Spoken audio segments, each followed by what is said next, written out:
Hello. So in this video, we're going to talk about Mikhail Bulgakov's novel, Heart of a Dog. So, this book does contain cruelty to and violence against animals. I'm 100% not on board with that, but Bulgakov was an absolute literary genius. This is a brilliant book. Again, apart from the ethical problems I have with violence against animals. So this is kind of a 1920s Soviet Frankenstein, in a way. It's about a brilliant surgeon who disrupts the natural order with some somewhat horrific consequences. Basically, the plot line starts with a dog living on the streets in the Soviet Union, and we open in first person. The dog has been scalded by a chef who threw boiling water at him, and he's now freezing on the streets. So not a great opening in terms of it's a brilliantly written opening, but again, I have huge ethical problems with violence against animals. But basically, we get the dog's internal monologue, and all of these sort of questions about justice and the way that humans treat animals.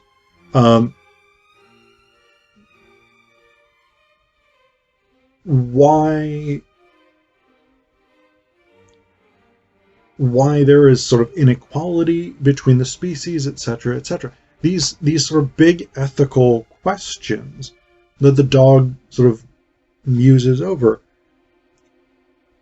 as well as sort of observing the people around him. Then he is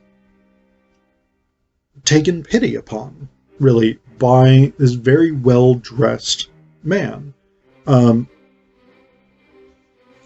Dr. Philippovich, last name Preobrazhensky, Philip Philippovich Preobrazhensky, I think is how that's pronounced, gives the dog sausages and basically takes him home. And the dog commits to Philip Philippovich. He becomes a sort of dedicated, loyal pet. Philip Philippovich takes him in, patches up his side that's been scalded, insists that he be fed nice food, etc., etc. And the maid asks how he managed to get. I think it's the maid. It might be. Yeah, I'm pretty sure it's the maid.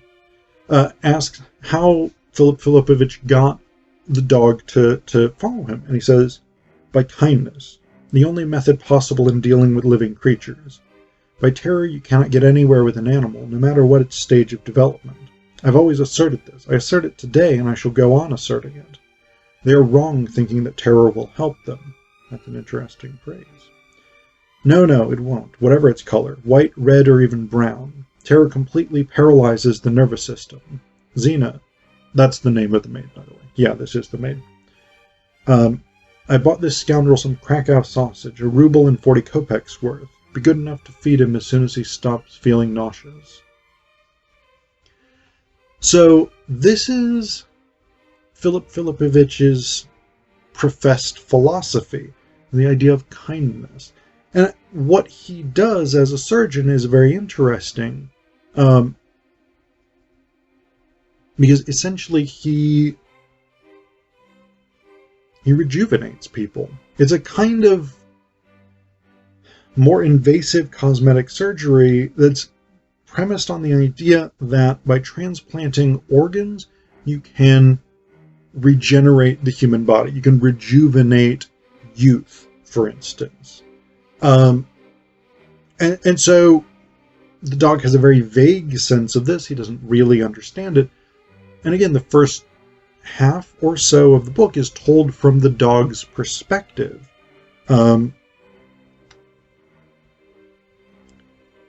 Is a very, very interesting approach that he takes. And it's a very striking... the prose style is very striking because we have this character, this voice that is uncertain of the world around him, but is devoted to the good of his master, Philip Filipovich, out of gratitude. And so the ethics are very interesting here as well. They eventually name the dog Sharikov, which means something like a ball.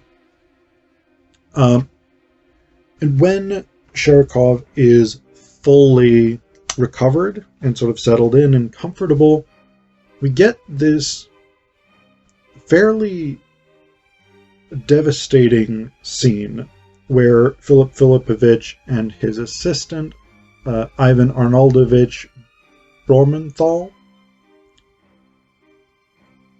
perform surgery on Sharik. They cut his head open. They transplant his what's it called?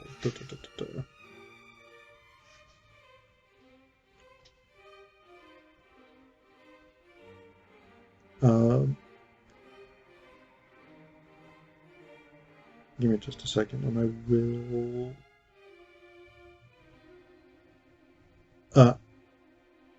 Hypophysis. I don't know what that is. Some element of the brain. Hypophysis. So they transplant a human hypophysis and testes into Sharik in place of his own, in place of the original dog's gland, whatever it is, and testes. We get a fairly detailed, almost aesthetics of violence type description of this surgery. It takes several pages to go through, and it's especially if you love animals, if you're opposed to violence against animals, it's an extremely difficult scene to read. But what happens next completely changes the tone of the novel. Sharik doesn't die, even though they think he's likely going to. He survives. And he begins changing. And we get a section that... we get a section of the novel that is journal entries, or sort of patient history entries by Dr. Bormenthal, because Philip Filipovich has not sort of been able to keep these records, because he's just like, the reaction that he's had to what's going on, it has been too extreme. So he says here, diagnosis established late in the evening. Philip Filipovich, like a true scientist, acknowledged his mistake. A change of hypophysis produces not rejuvenation, but complete humanization, underlined 3 times. This does not detract in the slightest from the staggering importance of his amazing discovery. So basically, by transplanting a human hypophysis and testes into the dog Sharik, Sharik begins to change into a human being. He loses most of his fur. His face changes into a human face. He starts to stand upright. He begins speaking, at first just a few sounds, and then a few words, and then phrases, etc., etc. And finally he becomes a full, human being. But because they had gotten the hypophysis and the testes from a sort of street thug, criminal, barfly kind of character, Sharik, who eventually sort of picks the name for himself, Polygrafovich Sharikov. He becomes this sort of foul-mouthed, alcoholic, violent guy.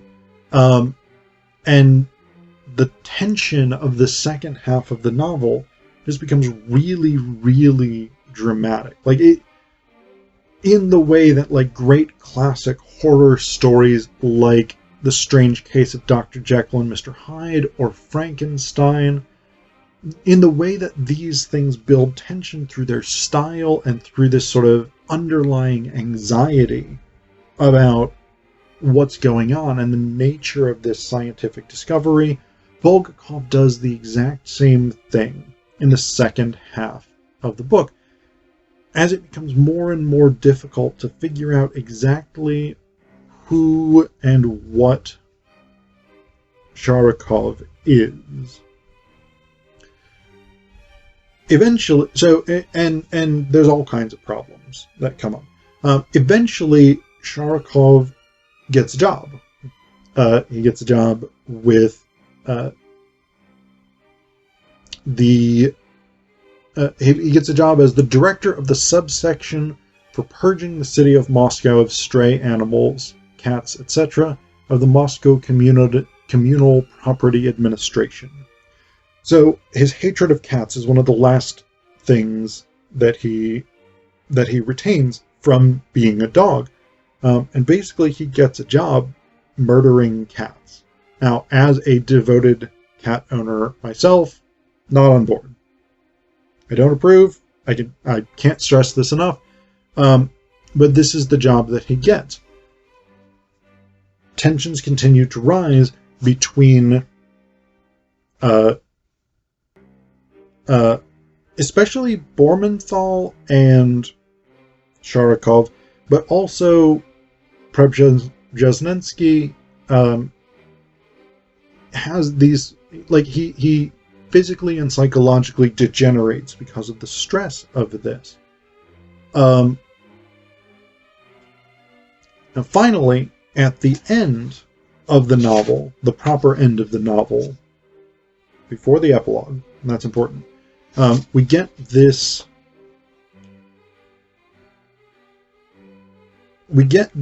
scene where Polygrafovich Sharikov apparently takes a shot at Bormenthal, and then Bormenthal seems to strangle Sharikovich to death. But, and the novel ends actually unresolved with that, whether Bormenthal murdered him and they're trying to cover it up, or what it is. But then in the epilogue, the criminal police and investigating officer shows up at the apartment, basically accusing them of having murdered Sharikov. And Philip Filipovich is like, oh, but that's absurd. Sharikov's my dog. Yeah, we performed surgery on him, but he's not dead. We didn't murder him. And the investigating officer's like, no, he's not a dog, he's a person. He worked at the purging thing where he murdered a bunch of cats. And Philip Filipovich argues that the claims that this officer is making for what proves that Sharikov was a human aren't actually sufficient criteria for him to be a human. And then finally, the officer says, in that case, you will have to produce him. He's been missing 10 days, and the indications, if you will excuse me, are quite bad. So they bring Sharik out. He goes back to Sharik when he's a dog again. And basically, what it says here is, when he returned, that's Philip Filipovich, he whistled, and a strange dog jumped out after him from the office. He was bald in spots, and his fur was growing back in spots. He came out like a trained circus animal on his hind legs, then dropped on all fours and looked around him. Dead silence congealed in the waiting room like jello. The monstrous-looking dog, with a purple scar on his forehead, rose again to his hind paws and sat down in a chair with a smile. So what we find out in the epilogue is they've actually performed surgery on him again and taken out the human glands, presumably replacing them with his own original glands, although that we don't know for sure. But Polygrafovich Sharikov is converting back from a human into a dog. And actually, the final portion of the epilogue, we return to that tone of the first half of the book. And it's not first person, but it is really from the perspective of Sharik, admiring, loving the doctor who has given him essentially a comfortable life. So one of the things that's really interesting here, the story itself is fascinating. There's a lot of anti-Soviet, anti-bureaucratic components, which is fine. Bulgakov was a dissident. But there's also a lot of questions about the fundamental nature of humanity and of human beings. And I think this is one of the most important passages. Bormenthal describes Sharikov as a man with the heart of a dog. And it says, "Oh no, Philip Philippovich sang out. You're mistaken, doctor. In heaven's name, don't malign the dog. The cats are only temporary. It's a question of discipline in 2 or 3 weeks, I assure you. Another month or so and he will stop attacking them." This is Bormenthal. But why now? But why not now? And Philippovich says, "Ivan Arnoldovich, that's elementary. Really, why are you asking? The hypophysis is not suspended in the air. After all, it was grafted onto a dog's brain. Give it time to take properly. Today Sharikov manifests only the remnants of a dog's nature, and you must realize that the cats are the least of his sins. The whole horror, you see, is that his heart is no longer a dog's heart, but a human one." I think that's a really striking and fascinating phrase there. What makes Polygrafovich Sharikov a monster is not that he has the heart of a dog, but precisely that he comes to have the heart of a human.